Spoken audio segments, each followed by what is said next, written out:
우리 좌우에 함께 인사해 볼까요? 메리 크리스마스. 네. 사람마다 중요하게 생각하는 것들이 있는 줄 압니다. 그리고 그러한 것들을 지키려고 참으로 애들을 많이 쓰죠. 그런데 우리 성경 잠언 4장에 보시게 되면 모든 지킬 만한 것 중에 더욱 네 무엇이요? 마음을 지키라. 생명의 근원이 이에서 남이라 라는 말씀이 있습니다. 몸이 아프면 어떻게 해서든지 살려고 발버둥을 치지만 어떻습니까? 마음이 아프면 그저 죽고만 싶은 것입니다. 그만큼 마음 관리가 그렇듯 중요하다라는 것이죠. 오늘 본문도 마음 관리의 중요성을 잘 보여주는 사람이 한 명 등장을 합니다. 바로 엘리야 선지자죠. 우리가 살피는 이 열왕기는 이스라엘과 유다의 왕정 역사를 주로 다루는 책입니다. 왕들의 업적을 이 신앙적인 관점에서 평가하는 예언자들이 주인공들인데 열왕기 상에서는 바로 엘리야가 등장을 한다라는 것이죠. 그가 활동하던 시대는 여호와의 신앙이 박해를 당하고 이 바알 종교가 기세를 떨치고 있었습니다. 엘리야는 왕과 온 백성이 하나님께 불순종하여 우상 숭배 가운데 빠져 있을 때 홀로 용감하게 신앙으로 투쟁하던 바로 북이스라엘의 최고의 예언자였습니다. 오늘 본문 이전 장인 이 18장은 엘리야가 혈혈단신으로 갈멜산에서 우리가 너무나 잘 알고 있는 450명의 바알 선지자 그리고 400명의 아세라 선지자 도합 850대 1이라고 말하는 어마어마한 이 불을 태우는 대결에서 역사에 남을 엄청난 승리를 거둔 영웅이자 아무도 감당할 수 없는 그런 사람으로 소개가 되어집니다. 이 사건을 통해서 모든 백성이 여호와가 하나님이심을 인정하게 만들고 결국 바알 선지자들이 처형을 당하게 되죠. 그런데 곧 이은 오늘 우리가 살피는 19장에서는 이 사건을 전해들은 이세벨, 이 왕비가 엘리야를 죽이겠다라고 그에게 편지를 보내서 협박을 하게 되어집니다. 이 정도 협박쯤엔 눈 하나 깜짝하지 않을 것 같지만 우리의 예측과는 달리 이세벨 왕후의 이 말 한마디에 영웅 엘리야는 한순간에 무너지고 맙니다. 그는 더 이상 살고 싶지가 않았습니다. 얼마나 힘들었으면 죽고 싶은 마음까지 들었을까요? 그것도 선지자가 말이죠. 하나님의 능력과 그리고 기적을 직접 체험했던 선지자, 시시한 종도 아닌 불의 종, 능력의 종이었던 그가 말입니다. 한 사람의 삶이 이 짧은 순간에 어떻게 이렇게까지 될 수 있었을까요? 성경은 영웅 같은 이들의 실수와 연약함을 좀 가려줘도 좋을 것만 같은데 너무나도 정직하게 그 민낯을 다 내보입니다. 왜일까요? 인간은 누구나 완벽할 수 없다는 것이죠. 그래서 사람에 대해서는 어떤 경우에도 신화를 만들어서는 안 되는 것입니다. 인간은 인간입니다. 위장하거나 과장해서는 안 된다는 것이죠. 그런 측면에서 침체는 모든 사람에게 올 수가 있고 특별히 무엇보다 신앙생활을 잘 하는 사람에게 더 많이 경험되어지는 것입니다. 엘리야가 그랬습니다. 그는 열정적인 사람이었고 능력의 종이었습니다. 그러다가 한순간에 무너진 것이죠. 그도 한 사람의 인간이었다는 것입니다. 오늘의 사건의 전말을 좀 살펴볼까요? 엘리야와 이방 선지자의 대결에서 여호와께서 권능을 나타내심으로써 이스라엘의 종교 개혁이 시작되었습니다. 하지만 이 엘리야가 기대했던 만큼은 아니었던 모양입니다. 오히려 바알을 쫓았던 이세벨만 더욱 날뛸 뿐이었다라는 것이죠. 이세벨은 자신을 지지하던 선지자를 죽인 이 엘리야를 군사들을 보내서 처단할 수 있었겠지만 때가 때인 만큼 이 백성들의 눈치를 살필 수밖에 없었습니다. 그래서 사자를 엘리야에게 보내 자신의 계획을 전달하게 되죠. 반드시 엘리야 너를 죽일 것이다, 이런 내용입니다. 그녀는 엘리야가 겁을 먹고 달아날 것을 기대했습니다. 그러면 백성들도 이 엘리야도 결국 자기 목숨만 아까워하는 일개의 겁쟁이일 뿐이다 라고 생각하고 모두가 실망하게 될 것이다, 이렇게 생각했던 것이죠. 그녀의 작전은 그대로 적중하게 됩니다. 엘리야는 지레 겁을 먹고 이세벨의 영향력이 미치지 못하는 유다의 최남단 브엘세바까지 도망가기로 작정했기 때문입니다. 사랑하는 여러분, 도망간다고 다 해결되는 건가요? 도망간다고 절대 두려움이 사라지는 것은 아닌 것입니다. 엘리야는 혼자의 몸이 되었습니다. 깊은 외로움이 찾아왔죠. 어제의 영적 영웅이 오늘 이렇게 연약한 모습을 보이고 있다는 것입니다. 낙심하고 우울에 빠진 사람처럼 그도 홀로 있는 시간을 갖기를 원했습니다. 유다 광야에서 간신히 그늘을 제공하는 로뎀 나무 아래 겨우 햇빛을 피하고 있는 그의 모습은 정말 처량하기 짝이 없습니다. 그 나무 아래서 절규하는 그의 기도를 들어보십시오. 오늘 우리가 읽었던 4절, 죽기를 구하며 가로되 여호와여 넉넉하오니 지금 내 생명을 취하옵소서. 나는 내 열조보다 낫지 못하나이다. 이 기도는 영광스러운 순교를 해달라는 기도가 아닙니다. 절망하고 낙심한 나머지 더 이상 살아갈 힘이 없어서 차라리 죽는 것이 더 낫다라는 푸념이라는 것이죠. 심한 우울증을 경험하는 이들은 이 자신의 처지를 한탄하며 홀로 있기를 원하고 사람들 만나기를 피합니다.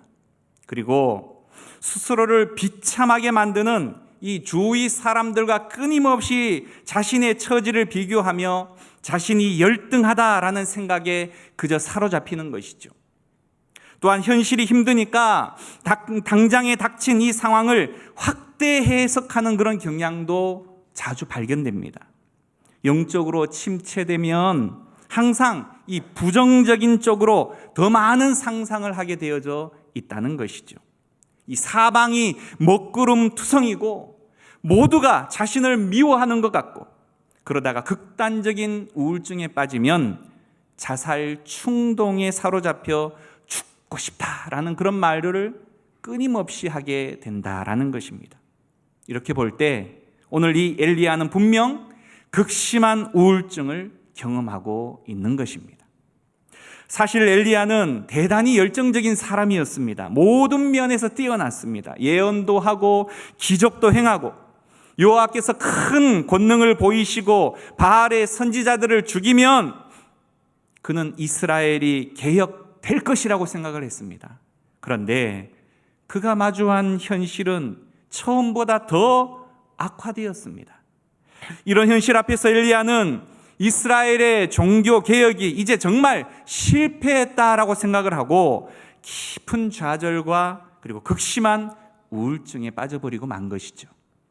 이런 엘리야의 모습은 사실상 많은 사역과 하나님의 능력을 경험했지만 결과가 내 생각대로 되지 않았을 때 많은 이들이 겪게 되어지는 좌절과 아픔입니다.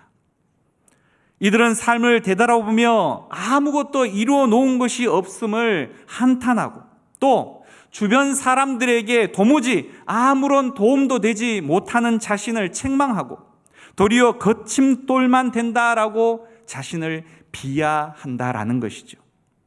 아무튼 육체적인 탈진과 정상적인 그런 상황이 아닌 우울감에 허덕이던 이 엘리야는 지쳐서 잠에 빠지게 됩니다. 그렇다면 그가 어떻게 이런 침체를 경험하게 되었을까요? 오늘 우리가 읽었던 3절 서두에는 이렇게 이야기합니다. 그가 이 형편을 보고 일어나 자기의 생명을 위해 도망하여. 엘리야는 어느 순간 이 자신이 처한 상황에 민감해지기 시작했다는 겁니다. 자기가 처한 상황이 매우 위험하다라는 것을 보았던 것이죠. 그러나 그의 이전의 모습은 전혀 그런 모습이 아니었습니다. 그보다 더한 환경에서도 결코 그는 눌리지 않았습니다. 850대 1이라고 말하는 엄청난 대결 가운데에서도 당당했던 그의 모습이 있었습니다. 하지만 오늘 무엇이라고 이야기합니까? 환경에 초점을 맞추다 보면 사람은 비겁해지는 것입니다. 두려움이 스물스물 올라오고 우리를 꽁꽁 얼어붙게 만들어버리고 만다는 것이죠. 이 두려움이 언제 올라오는 것입니까? 하나님을 바라보던 그 시선을 놓쳐버리고 이제 내가 처한 상황, 형편으로 옮겨가는 그 순간 두려움이 우리를 얼려버리는 것입니다. 어려움의 상황을 자꾸만 묵상하다 보면 이제 눈덩이처럼 점점 커져서 우리의 시야를 다 가려버리고 맙니다. 우리의 삶을 지배하게 된다는 것이죠. 마귀가 하는 일이 바로 이것입니다. 우리가 가진 문제를 하나님보다 더 크게 보이게 하는 거예요. 두려움이 내 마음에 자꾸 부풀어 오르면 도무지 하나님의 임재를 느낄 수가 없게 되어지고 만다는 것입니다. 그래서 여러분, 이 예배가 그렇게도 소중한 겁니다. 문제만 보려고 하는 우리의 시선을 자꾸만 하나님께로 끌어오게 만드는 것이기 때문이죠. 그런 이후에 바로 이 안경, 하나님의 능력의 안경으로 문제를 바라보게 되어질 때 이제 그때부터 문제의 진짜 크기를 보게 되어질 수 있다는 것입니다. 엘리야는 광야로 도망을 가서 로뎀 나무 아래에 앉아 죽기를 원했죠. 그리고 조상들과 비교해가며 자신을 비하하고 연약한 모습을 보입니다. 그리고 좌절과 영적인 탈진에 빠져서 처량하게 잠든 모습을 우리들에게도 보여주고 있다는 것이죠. 학자들은 이 부분을 엘리야에게 우울증이 찾아왔다라고 말들을 합니다. 현대인들 대부분은 비슷한 영적인 그런 침체에 얼마나 많이 시달리고 있습니까? 우리의 삶 자체가 사실상 충전할 틈도 없이 방전할 일들만 가득하지 않습니까? 이렇게 피곤하고 지쳤을 때는 사실상 이 명쾌하게 생각하고 판단할 능력도 제대로 발휘가 되어질 수가 없습니다. 작은 비판 하나에도 칼같이 예민하게 반응하게 되어져 있다는 것입니다. 사람이 약해져 있으면 어린아이가 한 말에도 마구 흔들립니다. 마음이 약해져 있을 때는 한순간에 시험에 빠지고 만다는 것이죠. 그것이 바로 우리의 마음입니다. 부부가 대판 싸울 때 보면 처음부터 엄청난 일 때문에 싸우지 않지 않습니까? 밥 먹다가 남편이 오늘 반찬이 좀 짜네? 이러면 평소에는 내가 좀 소금을 많이 쳤나? 이렇게 하던 것을 좀 약해져 있을 때는 뭐? 짜? 먹지 마! 그러고는 전쟁을 선포하는 것입니다. 어떤 말이든 비수가 되고 민감해지게 된다는 것이죠. 이것이 바로 약해져 있다라는 증거입니다. 교회도 마찬가지죠. 누군가 약해져 있으면 이 대수롭지 않은 이야기를 들어도 밤새도록 그 말을 가지고 꼼지락해서 알을 깝니다. 그런데 살다 보면 이 싫은 소리 안 듣고 사는 사람 어디에 있습니까? 좀 열심히 한다 싶으면 그저 주변에서 잘난 체 하네 뭐 이런 소리, 이 예배에 나오는 분들이시라면 한두 번쯤은 다 들어보셨을 것이라 생각되어집니다. 그런데 평상시에는 그런 걸 다 잘 이겨내다가도 약해져 있으면 그때부터 잠수함을 타기 시작을 합니다. 내가 월급을 받는 것도 아닌데 이러면서 영적인 침체에 빠져들게 된다는 것입니다. 의욕이 상실되어 모든 것이 귀찮고 행동이든 말이든 생각이든 그저 거칠어지고 중간이 없이 극단으로 치닫게 되고 만다는 것입니다. 오늘 엘리야가 당면한 상황은 현실에 대한 판단, 합리적인 추측에서 나오는 그런 우울한 결과들에서 비롯되어진 절망입니다. 그래서 하나님 힘들어요. 하나님 어렵습니다. 하나님 두렵습니다. 하나님 불안합니다. 하나님 죽고 싶습니다. 이렇게밖에는 할 말이 없는 거예요. 평소에 하나님을 잘 믿는 것 같다가도 어느 날 문제를 만나면 하나님이 잘 보이지를 않는다는 것입니다. 눈에 보이는 이세벨은 현실이고 눈에 보이지 않는 하나님은 막연한 신앙이 되고 마는 거죠. 만약 우리의 눈에 하나님이 보이지 않고 당면한 문제들만 산더미처럼 커져서 우리를 눌러 죽일 것 같이 느껴진다면 우리는 지금 하나님이 아니라 문제에 너무 많은 시선을 빼앗기고 있다는 증거입니다. 오늘 4절에 엘리야가 하나님께 또 이렇게 기도를 하죠. 여호와여 넉넉하오니 지금 내 생명을 거두시옵소서. 나는 내 조상들보다 낫지 못하나이다. 무슨 말입니까?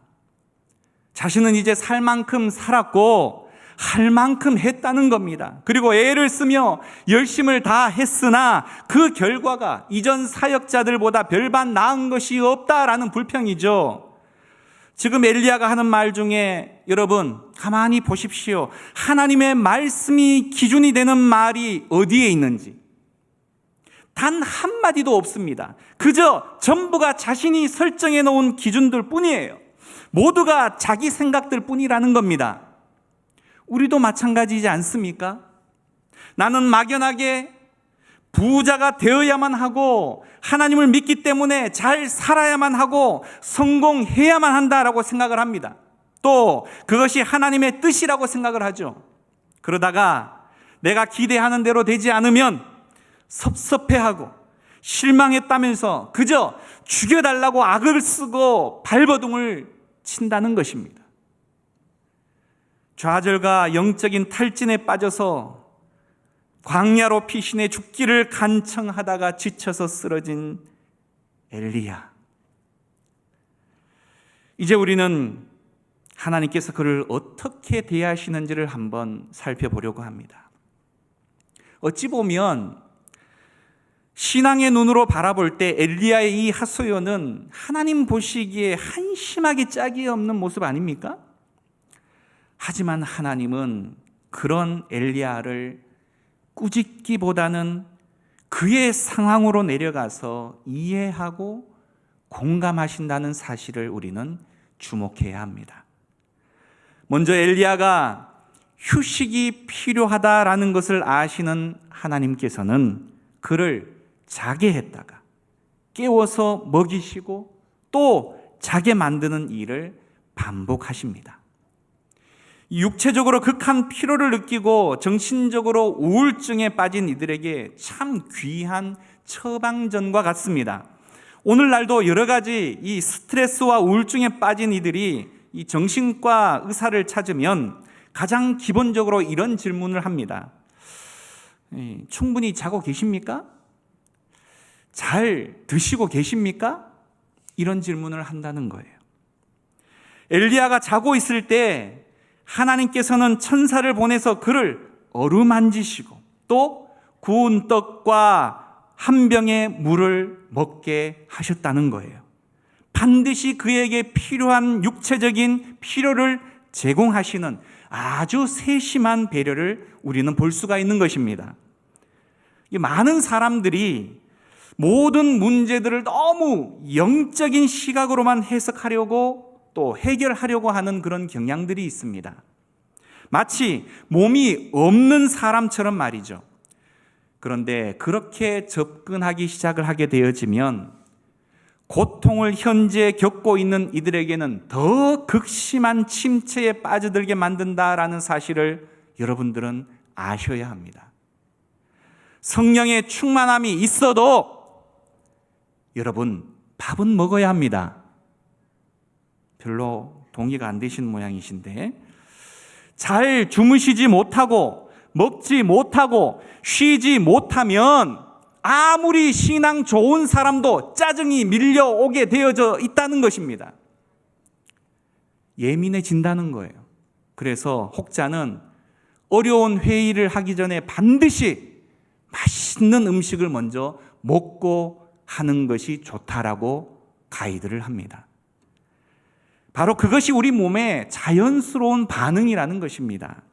간혹 우울증에 시달리는 분 중에는 자신의 이 몸 관리가 제대로 이루어지지 않는 경우들을 종종 보게 되어집니다. 하나님의 창조 원리 가운데 굉장히 중요한 것이 있는데요. 그것이 바로 안식입니다. 하나님이 안식하라라고 명령하셨다는 거예요. 이것은 선택사항이 아니라 반드시 해야 하는 것입니다. 아무리 바쁘고 중요한 일이 있어도 안식해야 한다라는 거예요. 하루 종일 일하면 저녁에는 안식해야죠. 6일 열심히 일했으면 7일째는 안식해야 합니다. 하나님은 우리가 열심히 일을 하되 더불어서 충분한 쉼도 주어지게 되어질 때 영육의 건강을 유지할 수 있도록 만들어 놓으셨다라는 사실을 잊지 마십시오. 그것은 여러분, 죄송하지만 이 사역자들도 마찬가지입니다. 24시간 365일 눈 뜨고 있으라고 기대해서는 안 된다는 겁니다. 인생에게는 쉼표가 절대적으로 필요합니다. 그런 측면에서 여러분, 우리가 매일마다 이루는 잠이 주는 은혜가 있습니다. 낮에는 열심히 일하고 밤에 잠을 자는 행위라고 말하는 이 이면에는 우리가 잠자는 시간에도 일하시고 우리가 못다한 일을 아름답게 이루어 가시는 그 하나님, 그래서 우리가 열심히 일을 하지만 그 일을 마무리하는 것은 하나님을 고백하는 바로 신앙이 이 잠 안에 포함되어져 있다는 겁니다. 그래서 우리는 매일 할 수 있는 만큼만 하고 나머지는 하나님께 맡기는 연습을 해야 하는 것입니다. 내가 자면 경쟁자가 나를 앞지를 것 같아 이러면서 눈 뜨고 있으면 돌아가시는 겁니다. 그래서 우리가 할 수 있는 것은 해야 하지만 할 수 없는 일에 대해서는 인정할 줄 아는 것도 믿음입니다. 하나님이 행하실 것을 믿고 하나님께 온전히 맡겨야 한다는 것입니다. 하나님이 일하실 그 여백을 남기는 것, 힘을 빼라라는 것이죠. 힘을 빼라. 지쳐 쓰러져 있는 엘리야에게 하나님은 신앙을 또한 사명을 무지막지하게 강요하지 않으셨습니다. 때로 어려움을 당하는 사람들에게, 시험을 당하는 사람들에게 믿음 좋다라고 말씀하시는 분들이 이런 말씀을 합니다. 너 요즘 기도 좀 안 하네? 수요 예배 안 다니는 모양이지? 영권이 떨어졌네. 기도 좀 해라. 오늘 하나님은 엘리야에게 절대 이런 말씀을 하시지 않으셨습니다. 대신에 숯불에 구운 떡과 물을 먹고 마시고 다시 눕고 천사가 어루만지고 또 먹고 마시게 하시고 육신과 영이 쉴 수 있도록 하나님은 기다려 주셨습니다. 또한 천사가 엘리야를 어루만졌다라고 말하는 이 표현은 원문을 살펴보니 어떤 학자들은 이렇게 해석을 하는 분들도 계시더라고요. 그의 피로를 회복시키기 위해 안마를 해주셨다. 얼마나 재미있는 표현입니까? 그만큼 하나님께서는 인생의 육체의 그 피로를 너무나 잘 아시고 채우시기를 원하시는 바로 하나님의 마음을 대변하고 있다는 겁니다. 어루만졌다라는 표현의 또 다른 측면은 하나님이 엘리야의 그 감정까지 치유해 가심을 보이신 것입니다. 우리는 코로나를 경험하면서 드러난 문제점이 바로 이 격리를 통해서 얻게 되어지는 외로움입니다. 돈만으로 인생이 행복하지 않다는 것을 우리는 철저히 느꼈다는 것이죠. 만남이 얼마나 소중했고, 더 세밀히 말하면 만날 때마다 손잡고 포옹하고 이런 피부의 접촉이 얼마나 소중했다라는 것을 철저하게 깨닫지 않았습니까? A등급의 갈비를 혼자 뜯어먹는 것보다 퍼진 라면이라도 사랑하는 이들과 함께 어울려 먹는 것이 훨씬 더 맛있습니다. 이것도 동의를 안 하시네. 오늘 성경은 5절과 7절에 2번 어루만졌다라는 표현이 나옵니다. 하나님의 사랑의 터치, 그리고 정겨운 위로자가 되시는 하나님의 체온이 여러분 느껴지시지 않습니까? 어머니 같은 따뜻한 손길로 어루만지시며 엘리야야, 그동안 너 많이 참 외로웠지, 힘들었지, 이렇게 말씀하시는 것 같지 않습니까? 그동안 엘리야는 홀로 적들과 그만큼 극한 외로움 가운데에 싸움을 이어왔다라는 것입니다. 눈에 보이는 창과 칼이 아니라 이 외로움이 사실상 가장 무서운 고통입니다. 그런 그를 하나님은 지금 위로하고 계신 것이죠. 결국 우리의 상당수의 문제는 이 먹는 빵의 문제라기보다는 깊은 감정의 위로와 터치, 이 교감을 통해서 달래주어야 하는 외로움의 문제다라는 것입니다. 이것이 바로 치유하시는 하나님의 방법입니다. 우리도 혼자 드리는 예배가 아니라 바로 함께 이렇게 드리는 예배로, 예배가 하나님만 만나는 자리가 아니라 성도 간의 교제도 있는 예배의 자리임을 여러분 잊지 마시기 바랍니다.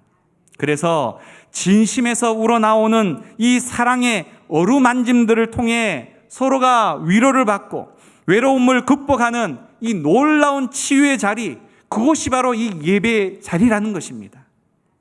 하나님의 종이 위급한 상황에 처하게 되어졌었을 때 하나님께서는 결코 하늘에만 계시지 않으시고 친히 자신의 종을 살리기 위해 다가와서 안아주셨습니다.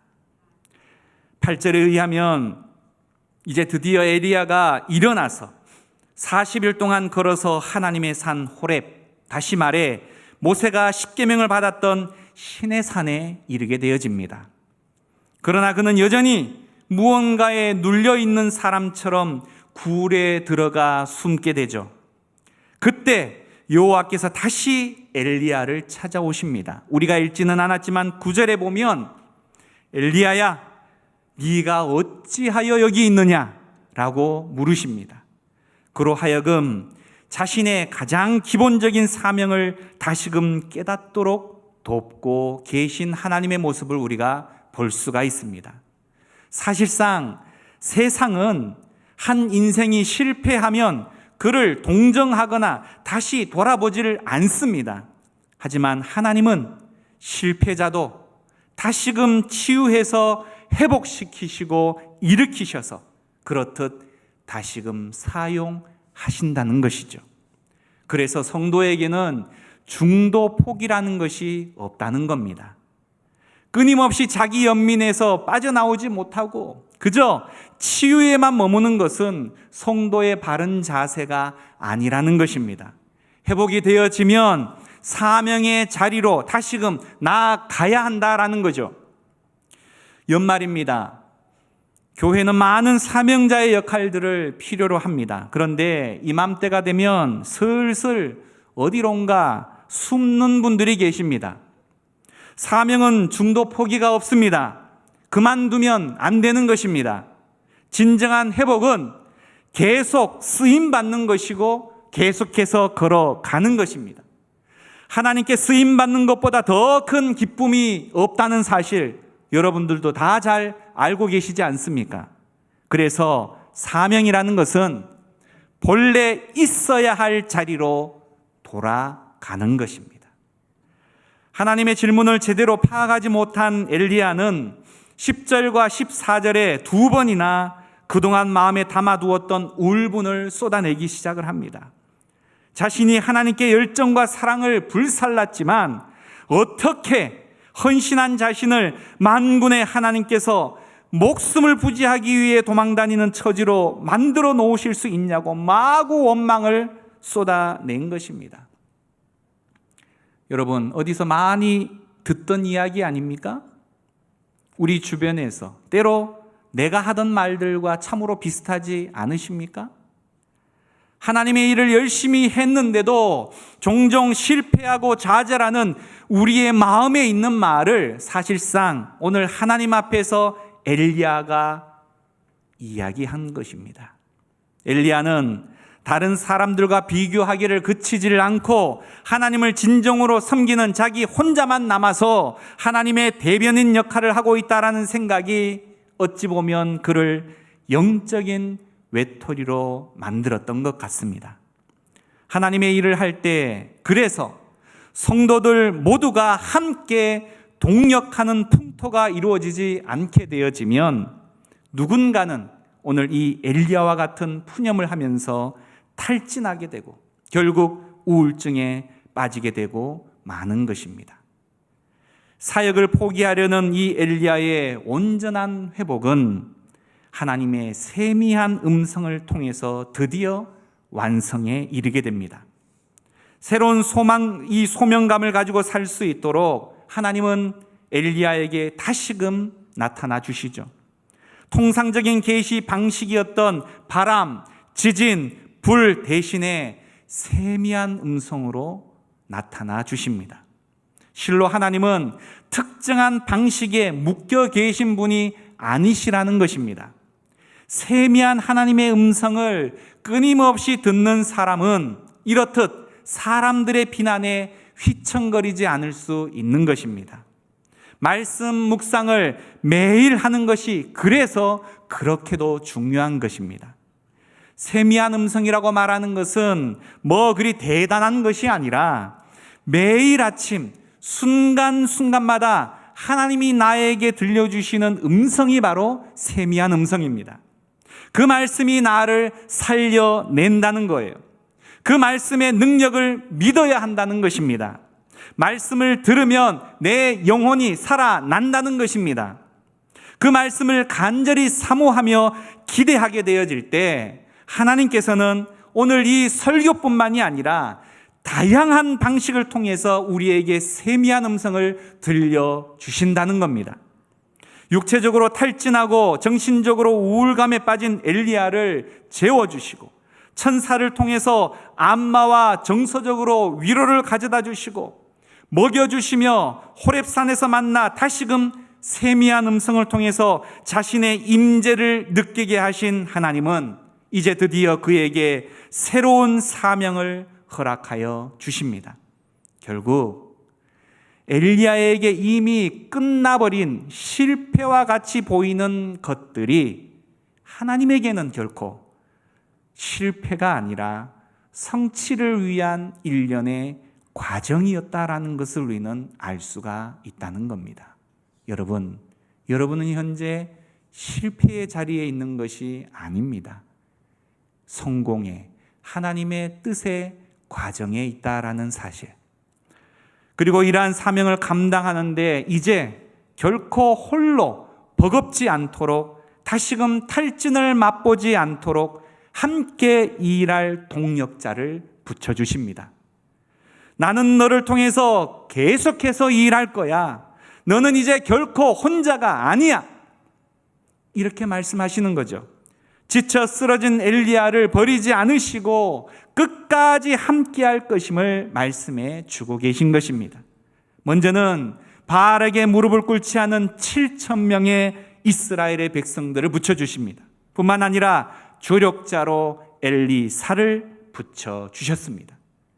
결국 하나님은 다른 곳에 또 다른 사역자를 준비시키시며 하나님의 나라 사역이 끊어지지 않도록 끊임없이 일하고 계신 분이심을 우리에게 말씀해주고 계신 것입니다. 아무리 불의 종이라 할지라도 한번 이렇듯 영적인 외로움에 덫에 걸리면 사실상 스스로 빠져나오기가 너무너무 어렵습니다. 하나님은 그런 엘리야에게 주님과의 친밀한 교제를 통해서 자신이 혼자가 아니라는 사실을 깨닫게 하셨습니다. 그 누구보다 하나님이 엘리야와 함께 하셨습니다. 위대한 엘리야도 우리와 성정이 똑같은 연약한 인간이었습니다. 이세벨의 협박에 신뢰하던 하나님을 놓쳐버리고 자신의 처지만을 바라보게 되자 죽고 싶어졌다라는 거죠. 이처럼 박해만큼이나 영적인 고립도 우리를 너무나 힘들게 만든다라는 것입니다.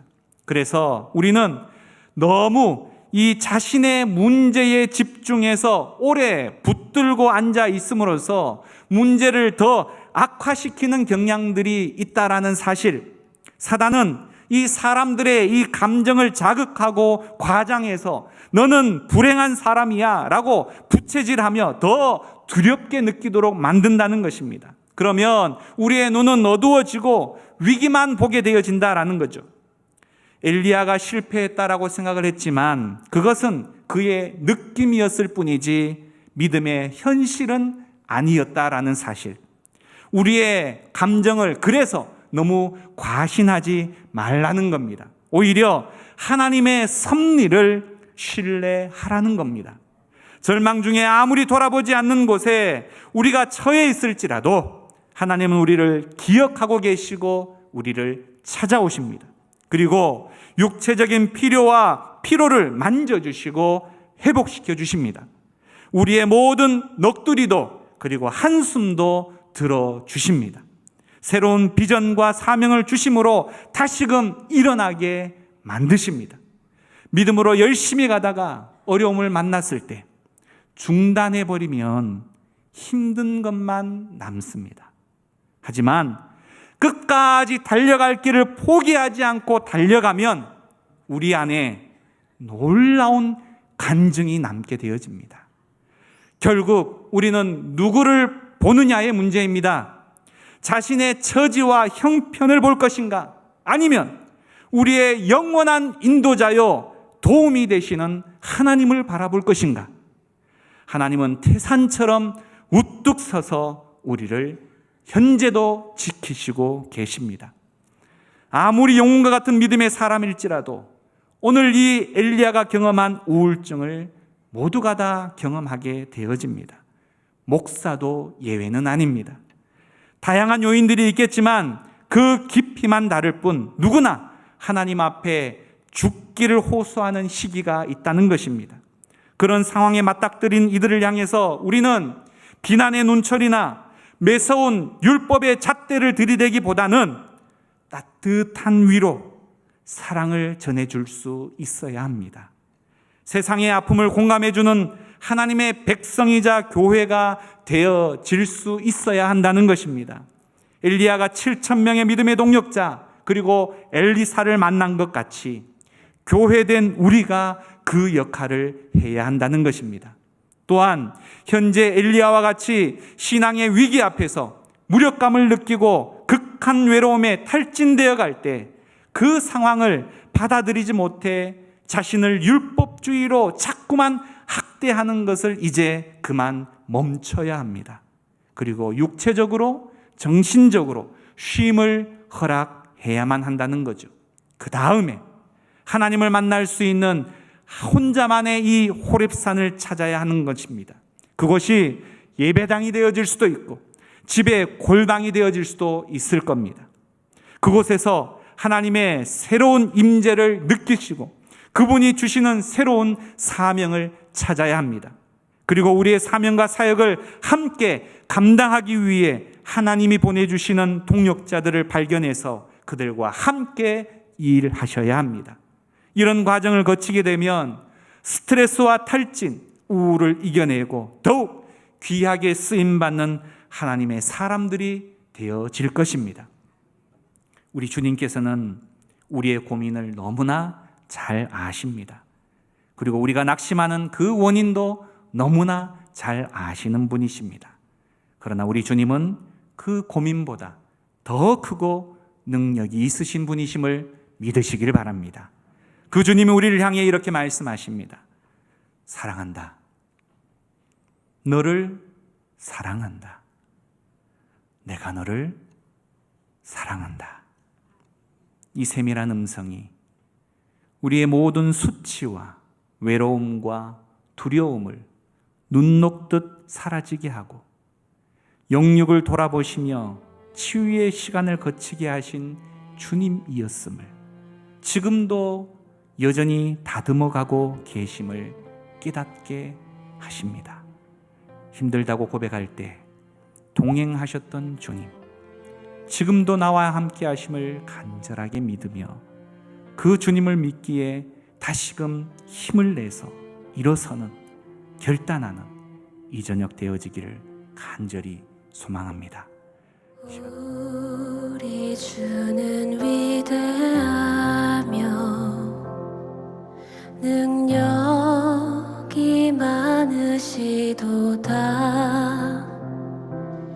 그의 지혜 무궁하며 인자는 영원하도다.